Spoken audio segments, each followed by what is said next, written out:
not protect them. We must unite to end 24-hour workdays that hurt both home care workers and disabled people, as we have heard today in speeches. How dare they try to divide us? Shame! Hello, and welcome to Gimme a Break, the podcast of the Just Break Already caucus in the DSA. The audio you heard at the beginning is from the No More 24 campaign, which will be the focus of this first episode of our podcast. But before we get to that, I want to introduce who we are. I'm Lital. I'm the co-host of this podcast with Edward. Hello. Who is going to explain what the Just Break Already caucus is and what we're trying to do with this podcast. So the Just Break Already caucus is a caucus within the Democratic Socialists of America. We believe that the key question within the DSA right now is the DSA's relationship with the Democratic Party. While other caucuses argue for trying to transform the Democratic Party or stay in it and eventually break with it, we're for a clean break with the Democratic Party right now. We think that staying inside the Democrats is a recipe for making sure we never have any kind of socialist or workers' party in this country and only lead social and labor struggles to defeats. As far as our podcast goes, what we are looking to do here at the Gimme a Break podcast is highlight the work of the JBA around the country. And we're also hopefully looking forward to have some guests from other caucuses so we can debate some of these questions for how we actually advance the fight for a socialist party in the United States. Okay, sounds good.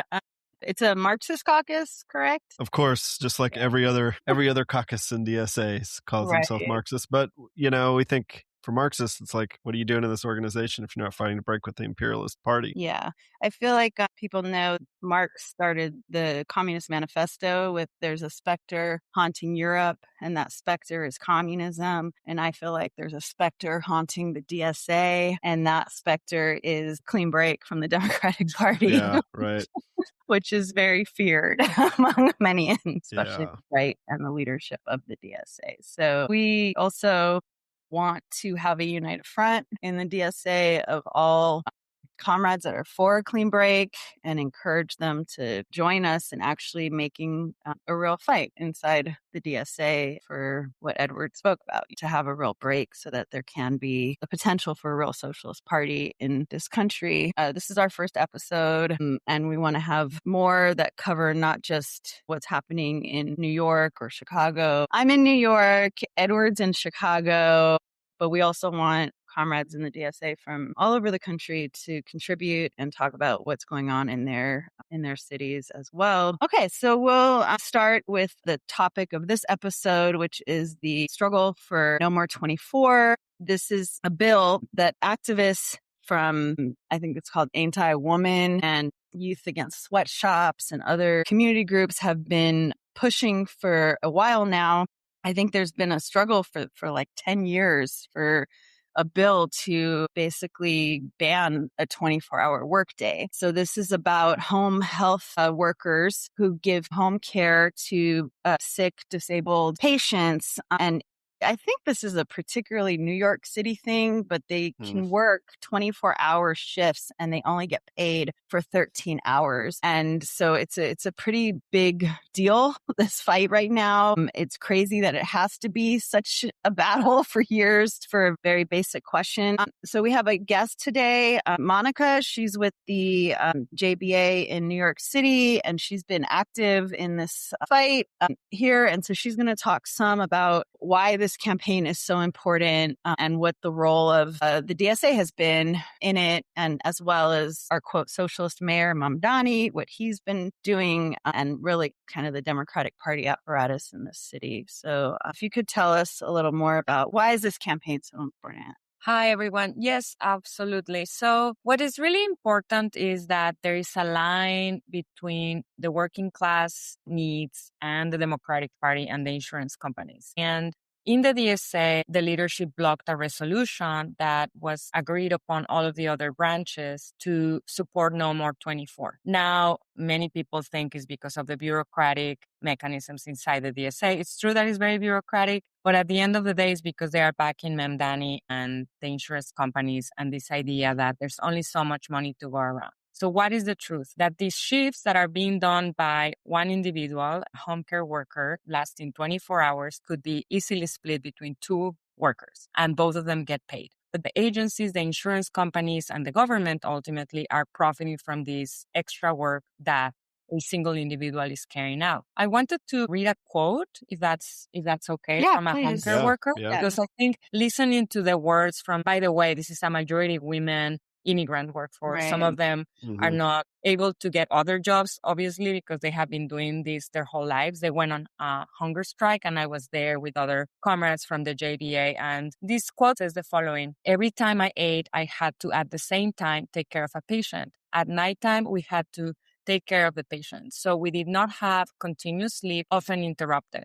We had to wake up a lot. For long term, that also became a disease, insomnia." As you can imagine, this is not working conditions that are, like other than slavery. And for us, the importance of carrying a fight inside the DSA as JBA has to do with taking a side with the working class. That's why I believe that we can go more into it as the podcast goes on, that we have a petition that we would like to motivate. If you could explain why there's been so much opposition to this bill, which seems on the face of it pretty basic human right to not work 24-hour workday. Yet there is opposition from the leaders of various unions like DC 37 and 1199, unions that represent healthcare workers, as well as from the mayor and the governor. So maybe you could explain what are the arguments against this that are being raised? Yeah, so at the end of the day, what is framing all of this opposition is that they are acting within what's available in the budget, like what is available for the capitalists to allocate for different aspects of the working class. You have leaders of 1199 saying that if money goes to allow for there to be two workers instead of one worker that gets their wages stolen, then they're going to get less money for them. And that if they were to do these 12-hour shifts and have two workers and have Medicaid pay for that, there would have to be $460 million a year spent on top of what is being spent right now. So they're taking a side with the model of scarcity, and pitting one sector of the working class against the other. And also one of the arguments is that if workers are not doing these 24-hour shifts, that this is against the patient needs, which is really outrageous to pit the needs of the patients who are getting a person to do 24 hours of work. What kind of quality care do you get in those circumstances where someone is like absolutely exploited, treated like someone under slavery? So basically they're pitting patients against the home care workers that are killing themselves taking care of these patients, right? Right. We both went to a rally last Friday outside City Hall, push to get this bill passed. And there was actually a speaker at that rally who represented disabled advocates and group representing disabled people. And one of the guys spoke, and he was a co-author of this open letter that they wrote called, I think it's Disability Justice, Open Letter of Support for NYC Home Care Workers, No More 24 struggle. He spoke pretty powerfully about against this false division that's being pushed by those opposed to this bill. This group, Disability Justice, they endorse the home care workers' demands for an immediate end to 24-hour shifts. They also demand that disabled people should continue to be able to get care in their homes with no reduction in hours, which is how they're being pitted against each other. And in their open letter, they made the point that I'll read from it. We view the home care corporations, quote, managed care insurers, and city and state government officials, that is the most powerful entities in this many-sided relationship, as being squarely responsible for affecting the demand to get access for both, and that they have access to ample funding resources. I think that speaks to the point you were making about it's not the job of workers and socialists and those who need aid to figure out how the capitalists and health insurance and the Medicaid people can fund this stuff. The first order of business is to end this torture situation here. Both needs can be met and to demand both, not that one has to come at the expense of the other. I thought that was a pretty powerful kind of rebuttal to this argument that the disabled patients are going to be hurt by, and it's also the opposite. Like these workers, they're dying doing this kind of work. It kills their bodies. It's unsafe. And it's better care for patients to have workers who sleep and aren't working in these kinds of horrific conditions. I think that's key. I think we've established why this struggle is important and what is behind this opposition that's being raised to this bill. My next question would be, what is the role of the DSA in this? Obviously, Mamdani is backed to the hilt by the DSA in New York City, by the leadership especially, which pretty much toes whatever line Mamdani is pushing. And so they've had somewhat of a problem with this situation, because for a lot of rank and file DSAers, this seems pretty obvious that you would support this, yet the leadership took a different position. So maybe you could explain what happened in the DSA around this question. Yeah, the DSA and the DSA leadership, it's been quite something, because the branches from the different boroughs in New York basically supported No More 24. They went ahead and said, okay, this is a very basic question, and they want to support No More 24. And the central leadership of New York decided to amend the resolution and basically reject the decision of the membership. What I have been seeing is that there's a lot of discontent. Obviously, this is bureaucratic. It's not how, an organization that claims to be democratic runs. It's the same show that you see over and over, and maybe Edward can comment on these dynamics, because they always say that it's a matter of process and bureaucracy, but what is behind that is like a program. It's a program of conciliation with the Democratic Party, which is why we're for that break, right? Because if you're going to be supporting Mamdani, if you're going to be taking a side with the insurance companies against the membership, that follows that you're just going to overrule whatever they decided. So I think it's been pretty clear that it's not a popular position, and there was somewhat of an upheaval, I would say, which is why we put forward our petition for a special meeting to overturn what the DSA leadership did. But yeah, that's exactly what happened. They dismissed what the popular vote had approved, and it's all being seen in terms of it being bureaucratic. I spoke with a member of the Marxist Unity Group, MUG, and I was trying to motivate that they should support the petition from JBA to request a special meeting, because to their credit, they did state that this had been completely outrageous or wrong. And what the answer was when I raised, well, why don't you support our petition, was that, well, people are really burned out and we should focus on other issues. Right now is not the time, which goes back again into the question of when is there a break? Like, when do you actually break with the Democrats? And the break should be like now, especially with this question being posed so clearly. So I don't know if Edward may have some comments on how it always gets posed as something organizational when it's really political. You could look at any DSA branch in the country and find something like this, right? New York is ultra bureaucratic, but like at the end of the day, if you have an organization whose entire political program relies on electing Democratic Party politicians as how you're going to pave the way for socialism, then you have to have bureaucratic structures. You have to have bureaucratic clampdowns on the will of the membership when it comes into conflict with the overall political program of the organization.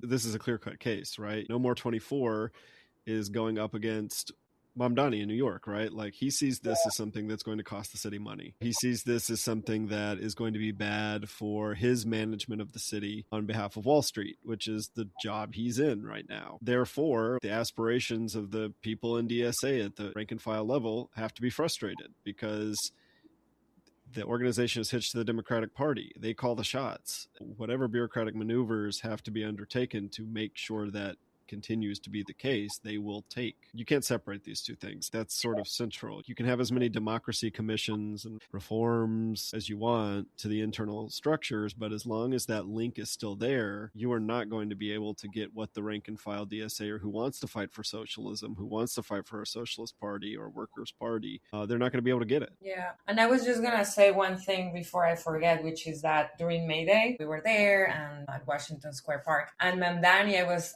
actually looking at some of the repeats of the videos. And it's so clear that he's talking all about this incredible legacy of Eugene Debs and how like we achieved the 8-hour day and all these conquests. And I was like, really? You are defending 24-hour shifts and now you're going to talk about I the think wonderful captures.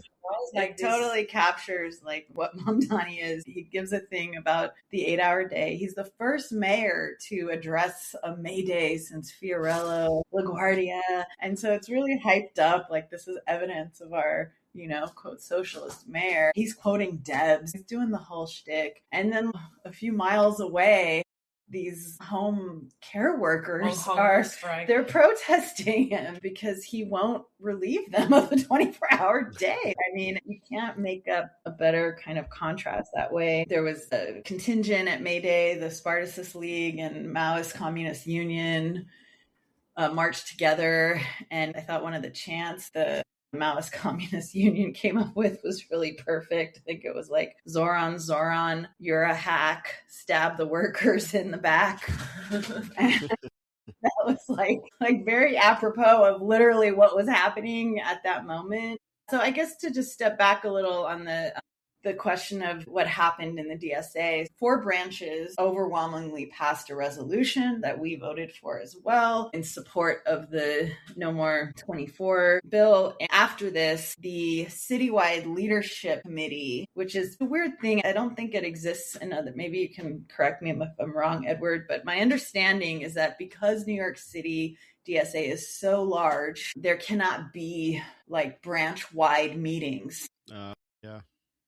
And not branch-wide, citywide meetings. Yeah, for the branch. Which I understand that in other cities they have regularly. Right, yeah. Mm-hmm. Right, so New York... big as Chicago, we have a chapter-wide meeting every few months. Yep. Yeah, that does not happen in New York City. Instead, there's this citywide leadership committee meeting, and it has supposedly like reps from each branch. At that meeting, they overturned what the 4 branches voted for. It was very slimy. They did it as a quote amendment. It was kind of like a comedy like routine. They literally, if you saw the amendment, they X'd out like every sentence except for 2 sentences was crossed out of the resolution. And then they had a whole new thing that was the opposite, but they presented it as, oh no, we support this struggle. We just think there needs to be more work done. And their thing was raising that it's a state issue. It's a Hochul, the governor issue, not the city, because that's who funds Medicaid. But their line is really, these women are going to suffer for however long it takes because they don't want to have a fight about this right now, because that doesn't work in Mamdani's interest right now in keeping his relations with Hochul, with these union bureaucrats over financing and all this kind of stuff intact. So there's a lot of anger in the DSA about this when the leadership did this, like a lot of anger. You mentioned the Marxist Unity Group. Yeah. They're another left caucus. And my understanding is they pushed very hard for the resolution to be brought forward at the branch meetings. And they put out a pretty good statement in support of No More 24 and made arguments against the Democrats and against what was happening. Yeah, they had a really good quote in there, I thought. In DSA, we have a duty to fight for the liberation of all people, even when it puts us in odds with liberal allies. We will only become the party of the masses if we stand in integrity with them. Right. Yeah, it's true. It's true that you have to do that. But then it poses the question, once the leadership does this, what do you do? Yeah. Because the understanding is that the DSA opposes getting rid of the 24-hour workday, i.e. they support these slave-like conditions for workers. So obviously that's a real stain for socialists. So how do you just exist in this organization and not fight that? That brings me to the petition, which maybe you can explain what this petition is and what's the idea behind it that you're trying to do. Yeah, the petition is actually pretty concrete. It's asking for a special meeting. The decision from the branches was not respected. So it should be the right of every member to get together and to vote against what the leadership approved. We haven't received a lot of support, but we have been getting some commentary. People keep arguing you have to have like 1,400 signatories, and that you have to get 10%. It's 10%. Like, this is in the bylaws. If you get a petition and you get 10% of the membership to sign, then that would force a special meeting, i.e. like a citywide meeting. But yeah, you have to get 1,400 signatures, which is a lot. When I've been going around, and I'm going tomorrow to an event actually in person to motivate the petition, there's a lot of, I don't know, I get really frustrated because in the DSA it's all about process. And so they've been just coming up with all kinds of excuses. I was mentioning like the reaction from MOG is, for Marxist Unity Group. I find that there's sectarianism as well, like we can't all have this united front because we all have all these different takes. And especially with them, I would really encourage them, if they're listening to the podcast, to go ahead and promote it, because they say, well, we're never going to get those signatures. This is something someone told me. And I argued, well, if you promote it, maybe we can get there. So there's these divisions that seem, at this point, with something so basic, just a reflection of divisions that are, in my opinion, just plain sectarianism, if you see it in that way, because we're talking about something that would put us on the right side of the class line, right? We don't have, as DSA, any authority within the working class, and how are we going to have that authority if we're siding with Democrats and insurance companies on something so clearly in the interest of working class people? So that's how I would motivate the petition. But again, it's very straightforward. You don't have to agree with anything that JBA says, for that matter of fact. But do you agree on calling for a special meeting to make the decision of the membership effective? Fight against this, bureaucratism too. Why do you think, Edward, that they're not signing on it or promoting it? I've seen various things on Twitter about how there's a meeting coming up later, which is a crappy excuse. I think also it's just sort of like citywide. There is a citywide convention at the end of the year.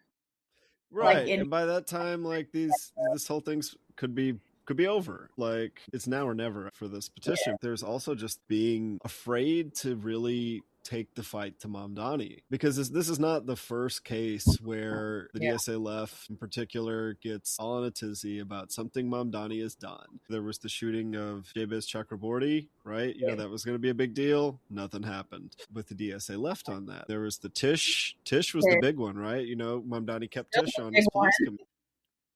Yeah, she's still there, right? She's still there. She's still directing the cops. The SRG's still there. There was that big petition that within our lifetime we're circulating. All the DSA Left caucuses signed on. And where are we now?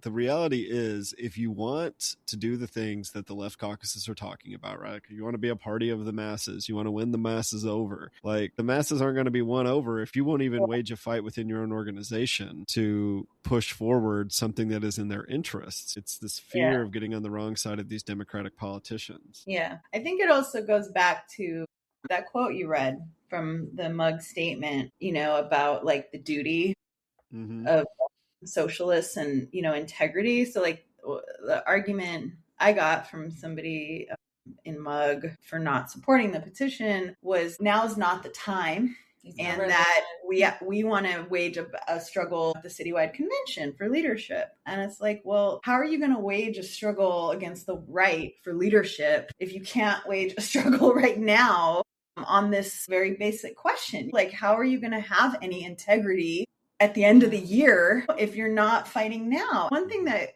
we experienced when we were at the rally last Friday, like, we met people who had told us that they had just quit the DSA because of this. They were so disgusted by what the leadership did that they quit the DSA. If you actually want to fight to make this organization socialist, this is a pretty basic question. If you're not going to fight this, you're not going to fight anything. Yeah. I think someone also put it as, well, it's a matter of fighting for a new leadership, just vaguely like that. And I said, well, but on what program? Like, you want a new leadership? They always frame it as, we just have to get rid of whoever is running the DSA right now. I'm like, okay, but what are going to be the key questions that you're going to be leading this organization on? And it's clearly not this one, Yeah, how do you fight for leadership without fighting? Right. It's just kind of ridiculous. And that's why the right wins every one of these debates, because they have a clear program. They know what they want and they do it. The left does not have a clear program. It's got some revolutionary verbiage, and when they don't get it, they kind of just go home, Yeah. And until that changes, the right is just going to keep winning and keep grinding the left down. The left might get some language here or there, but like the language is only as good as the paper it's written on if you don't do anything with it. Yeah. And what I also wanted to say was how much in New York City, the healthcare workers, like, the nurses, I was active in the pickets. When the NISNA nurses went on strike. And right there, you could see the partnership between Mamdani, the socialist, and Kathy Hochul, because she hired all this scab labor or authorized them to work. And Mamdani endorsed her right there. And so you can see how this really just puts the name of socialism in the mud, that someone is going to endorse a strikebreaker, just like. Well, and there was this just this week, right? You're going to have to tell me how you say it in New York. Is it Lear or is it Long Island? How do you say it? Lirr. Lirr. Okay. Lirr. Lirr. That's what we go with. Okay. Big debate. I don't know. I'm not from Long Island, but some people feel very strongly about one of those. Okay, well, I just proved that I'm not from New York. You can just say, don't say lure, I guess. Okay, got it. Okay, what happened with that, right? This was another strike that went on for 3 days? You have a socialist mayor in New York. What did DSA do with this? I think this is all of this stuff is tied together, right? Like NISNA, No More 24, because if you're a socialist, you not only like intervene in the electoral arena, which is DSA's favorite, but like on the ground labor struggles. Like what's going on with that? Yeah, I mean, that was similar to the NISNA stuff. I mean, Hochul was just like vicious against the union there was 5 unions that represented Long Island Railroad workers. And she hired the most anti-union lawyer to negotiate with them. Yeah. They really provoked the strike at the last minute. They wanted to cut healthcare for the workers. They really forced the strike. Hochul did. It's not clear to me exactly the terms of the outcome, but it does seem like they did make Hochul back off of the hardest stuff. I'm not sure how much they got, but they did beat them back because they were very vicious, Hochul and the MTA leadership to make these workers pay, because there's also a contract coming up. Well, it just expired for the city transit workers, TWU Local 100. And so they were trying to be hard on the LIR workers so that they wouldn't have to give anything to the transit workers in New York City next. Mamdani was basically quiet. He did not put out any statement of support for the workers whatsoever. He also promoted, they had a scab bus plan that Hochul devised, which Mamdani promoted. And the DSA, also the New York City DSA, said nothing public on there, anything about the strike. But what was worse is that a lot of DSAers on Twitter and others were going against the unions and the workers, like, oh, they're paid too much. This is why, there's a wider workforce. It's a more probably MAGA workforce. So it's like, they're the problem. They're the reason we don't have money for transit, like this total boss's lines. That was inside. That was DSAers saying that. So you put that together with what Mamdani was not saying and what Hochul was saying, and you get a pretty clear picture once again of what side they're putting themselves on. Yeah, and I mean, with socialists doing that, it makes total sense that the transit workers might look toward MAGA. Yeah, some of the union leaders were like, this is what the Democrats are doing to us. And, partly as a pressure thing. But yeah, it is true. We get a lot of arguments against a clean break that, we can't be marginal. You have to compromise so you're not marginal. Do you know what makes socialists marginal for the working class is this kind of stuff. Yeah. Like taking the boss's side in these basic class battles makes the working class hate the DSA, hate these people, That's basically what the name is now. And that's why we think it's so important to have a fight on this No More 24 question, because it's such a clear case of them just being so explicitly on the wrong side. Right. And again, if you can't fight on this question, what are you going to fight? I think it is connected really to the broader questions of the role of the DSA and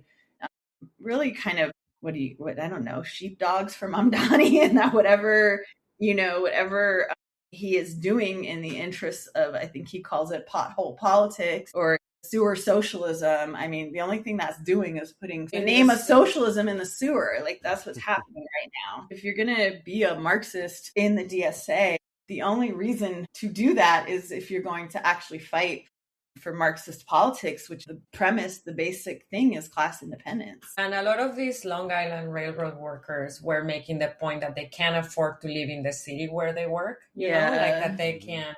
Well, in the case of Long Island, some of them live in Long Island, but, just the whole connection about how expensive some of them do live in the city, and they can't afford to live in Long Island. That's what a lot of them were saying too. Mamdani was elected on this false promise about supposedly making housing affordable and the rent freeze, but what he's really doing on the ground is like supporting all these privatization initiatives for the project. So that's another issue, right? Yeah, so that's another question. Yeah. We should probably do an episode on housing, and like what Mamdani's doing as far as the question of the housing projects in New York City. There's definitely a lot more to be said about what he's doing. I mean, one other thing I just wanted to mention, it was really stark when we were at the rally, how much people that were not like in the DSA, but that were activists organizing around this question really liked what we were doing, like really wanted the petition to get promoted.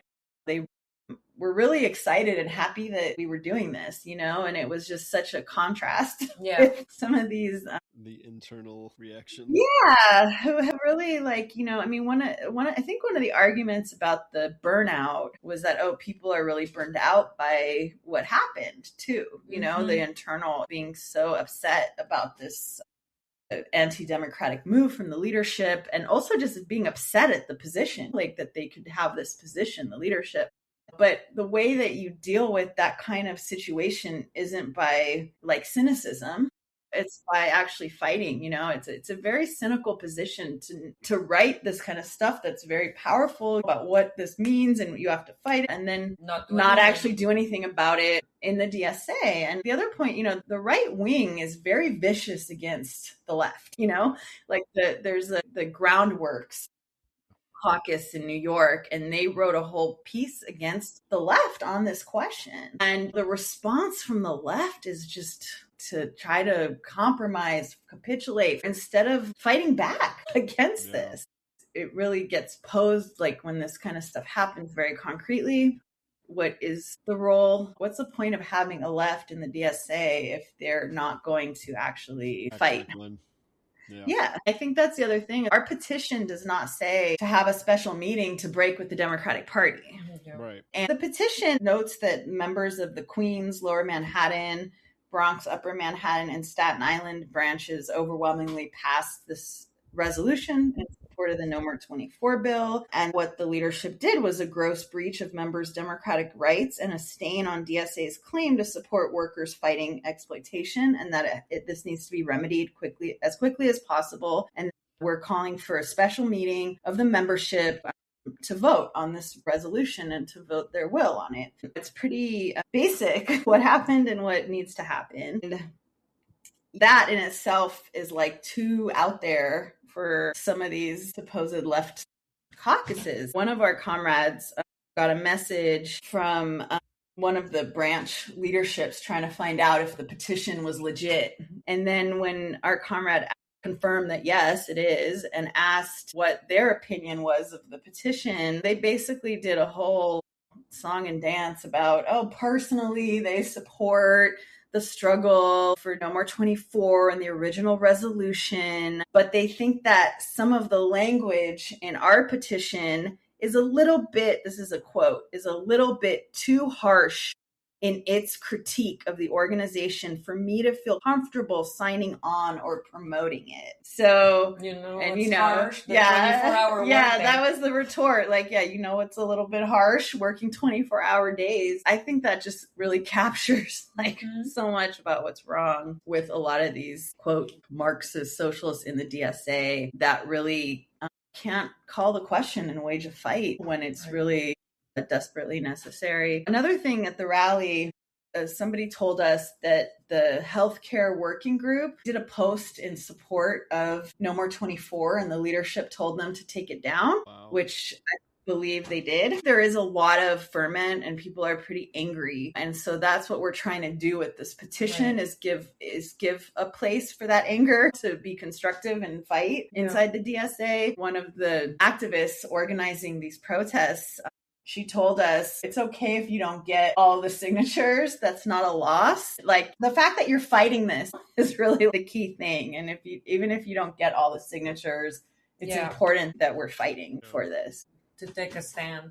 The other thing is, today, DC 37 did a rally. It's a union that also represents certain healthcare workers. They did a rally outside City Hall today against No More 24 bill. And so it's pretty outrageous. I mean, it just kind of gets worse and worse. That's from the same logic. It's like there's only so much budget. If they give money to have better conditions and less profit, then our part of the money is going to be cut. Right. That's the logic. And the leadership of these unions really has to be replaced because they are pushing these divisions. So that's another part of what it is all about. They're pro-democratic party, so they want to support and do what is best for the Democrats. I think that kind of captures too, like, the bureaucrats of the unions for years accepting very bad conditions for the working class and their ties to the Democrats that run the city. And then with Mamdani now, where that hasn't changed. You get a lot of arguments, well, that's the contradictions of socialists holding office and a capitalist government, and as like a quote socialist that is like respecting all of these rules and is not going to fight on any of these questions is useless. All that it does is just keep discontent and anger within the confines of the system. Worse than that, I think a lot of people have a lot of illusions in Mamdani. And so you're also getting a lot of demoralization. And I think you're seeing that in the DSA too. Yeah. And so I guess that's the question, is like, okay, how do we actually build socialism? How do we make links to the working class and fight? There's a huge gulf between the left and the working class. So how do you bridge that? You can't do that unless you're fighting on the side of the working class, like whether it be the Long Island Railroad unions, or the Nice Snow workers, or right now with the No More 24 home health workers. So I think that's really pretty basic, but if you can't do that, you're not a socialist, and you're not gonna like do anything to build that in New York City or the country. Anywhere else. Yeah. Okay, so I think we've covered pretty much everything we were planning on talking to today, but what's next for JBA in New York? Yeah. So I think, as I was mentioning, tomorrow there's a special meeting that is going to bring the question of healthcare in Midtown.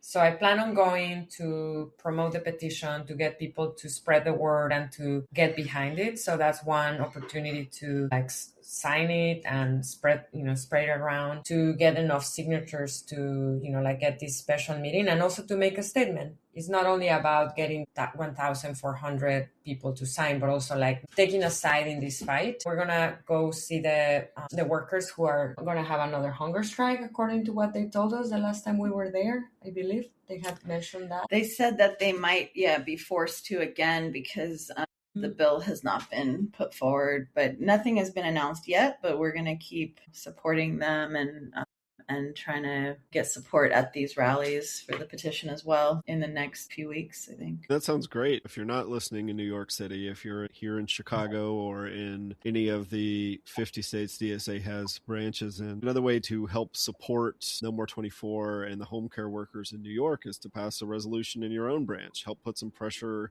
on NYC DSA from the outside to overturn this absurd decision that was taken by the leadership in New York. Yeah, I think we've covered most of what we wanted to discuss today on our special first episode of this podcast. We have a lot more to come, so we would really encourage anyone listening, anyone who is in the DSA, who's interested in it, and in the work that we do, and more generally, the work of the different groups in the DSA and what's posed, You should definitely subscribe. Tell everyone you know to subscribe, to follow us, and stay tuned for our next episode. Yes, you can follow JBA on Twitter at Clean Break Now, and on Instagram at DSA_Just Break Already. We also got a link tree which has all of the JBA caucus statements, which you can find on both those social media platforms. So thanks for listening. We will be back soon. Bye. Thanks. Bye. Bye.